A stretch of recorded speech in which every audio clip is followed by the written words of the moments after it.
Gordon was cross. "Why should Henry have a new shape?" he grumbled. "A shape good enough for me is good enough for him. He goes gallivanting off, leaving us to do his work, and comes back saying how happy he feels. It's disgraceful. And there's another thing. Henry whistles too much.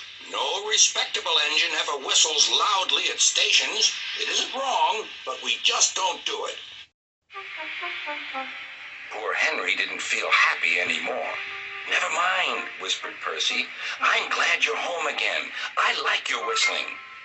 "Goodbye, Henry," called Gordon. "We're glad to have you with us again, but remember what I said." Later, Henry stopped at Edward's station. "Hello, Henry," said Edward. "You look splendid. I was pleased to hear your happy whistle yesterday." "Thank you, Edward," smiled Henry. "Shh! Can you hear something?" "It sounds like Gordon," said Edward, "and it ought to be Gordon. But Gordon never whistled like that." It was Gordon. He came rushing down the hill at a tremendous rate. He didn't look at Henry, and he didn't look at Edward. He screamed straight through the station and disappeared. "Well," said Edward. "It isn't wrong," chuckled Henry, "but we just don't do it." And he told Edward what Gordon had said.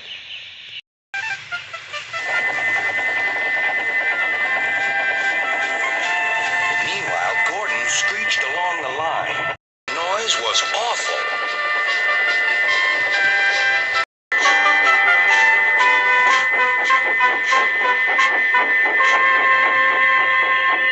At the station, everyone covered their ears. Sir Topham Hatt covered his ears, too.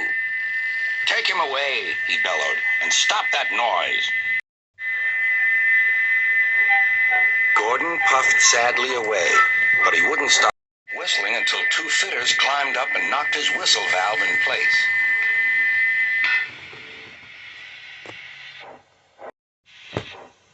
That night, Gordon slunk into the shed. He was glad it was empty.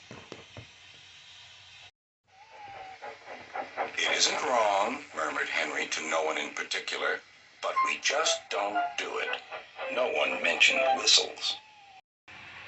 Next morning, Henry was enjoying himself enormously. "I feel so well. I feel so well," he sang. "Trickety-trock," hummed his coaches. Then he saw some boys on a bridge.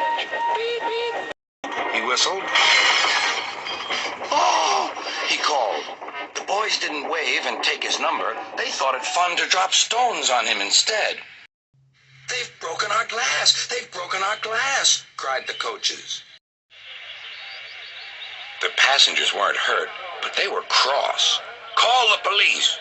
"No," said the driver. "Leave it to Henry and me." "What will you do?" they asked. "Can you keep a secret?" "Yes, yes." "Well then," said the driver, "Henry is going to sneeze at those boys."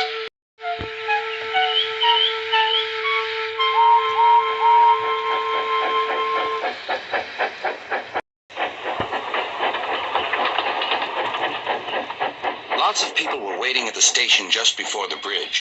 They wanted to see what would happen. "Henry has plenty of ashes," said the driver. "Please keep all windows shut till we've passed the bridge. Henry's as excited as we are, aren't you, old fellow?"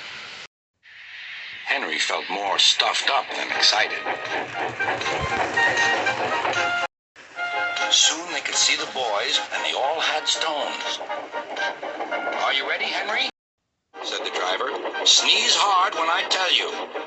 "Ow!" he said. "Achoo!"